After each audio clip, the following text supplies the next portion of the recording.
его семье, сподвижникам, мир и благословения, также всем, кто на этом пути. Мира всем присутствующим, братьям, сестрам, гостям, всем, кто здесь находится, независимо от вероисповедания, от религии, цвета кожи, национальности и так далее. Но хотелось бы немножечко, хотя, конечно, и помладше, основной массы присутствующих, но и даже неудобно какое-то наставление давать, потому что все намного опытнее меня. Ну, немножко хотелось бы напомнить еще раз слова Всевышнего Аллаха, который сказал, что держитесь все за веру Аллаха и не разделяйтесь.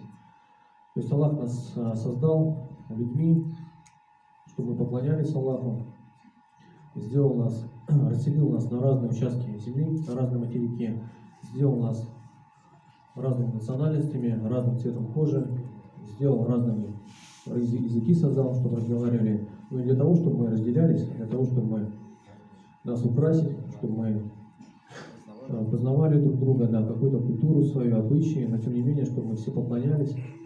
И тем самым Он испытывает нас нашими делами, нашими поступками. И очень замечательно, что наиболее лучшие люди собираются в таких вот священных местах. В данном случае это мечеть, одно из самых лучших мест на земле, где люди собираются для того, чтобы в первую очередь поминать Всевышнего Аллаха, возносить молитвы. Вот. И также один из поводов сегодня это годовщина, как уже везде озвучивалось, это 75-летие победы в Великой Отечественной войне. Мы чествуем наших ветеранов, вспоминаем тех, кто уже ушел.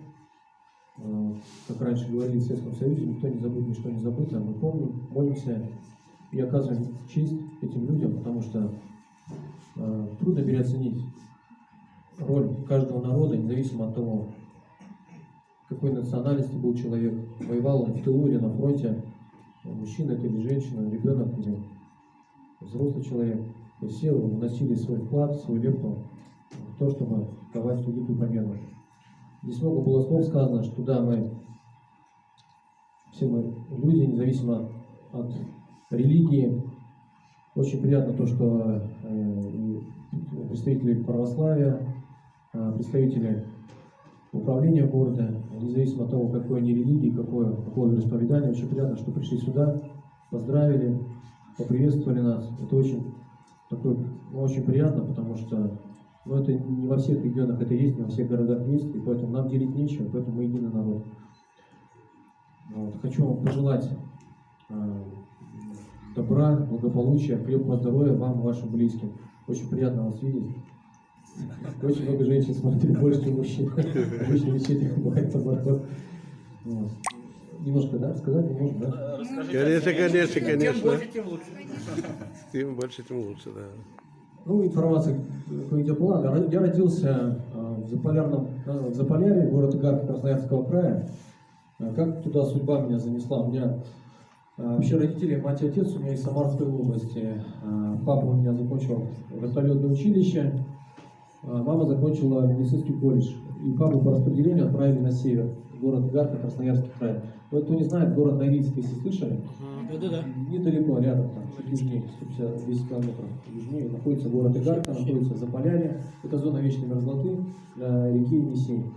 Папу направили туда по распределению, он командир вертолета Ми-8. Они уехали туда в далеком 71 году с мамой. Там родились, старший брат родился, я родился в 77 году, старший в 73, я в 77 и младший брат в 87 году. Ну, жили как обычные советские школьники, пионером был, цыпленком, пионером, различные пионерские дружины и так далее. Папа летал на вертолете, осваивал север. Ну, тогда у всех работы было много, как вы знаете, север тогда очень активно осваивался, геология, строительство различных ГЭС.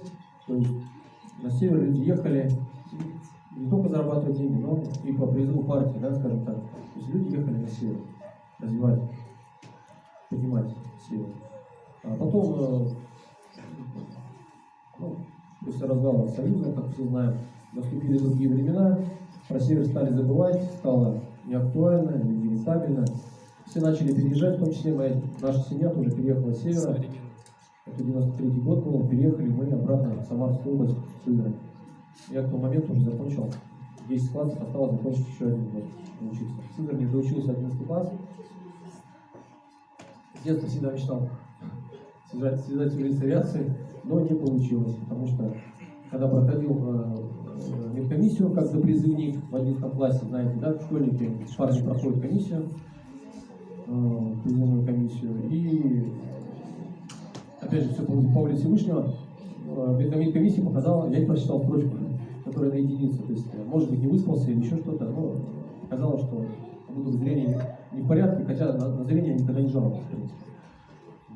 Ну все пошло по-другому, колледж, армия, женился, институт, но как бы о небе все равно задумывался, мечтал постоянно.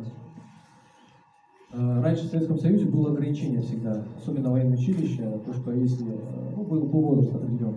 И, например, если человек служил в армии 23 года, если не служил 21 год, это был возрастной ценз, после которого уже не принимали в эти училища. То есть я уже после армии пришел в 21 год, пока туда-сюда, уже 23 года, я уже, честно говоря, не надеялся. Пошел, жизнь немножко пошла в другом русле. Работал юристом. Также вот одно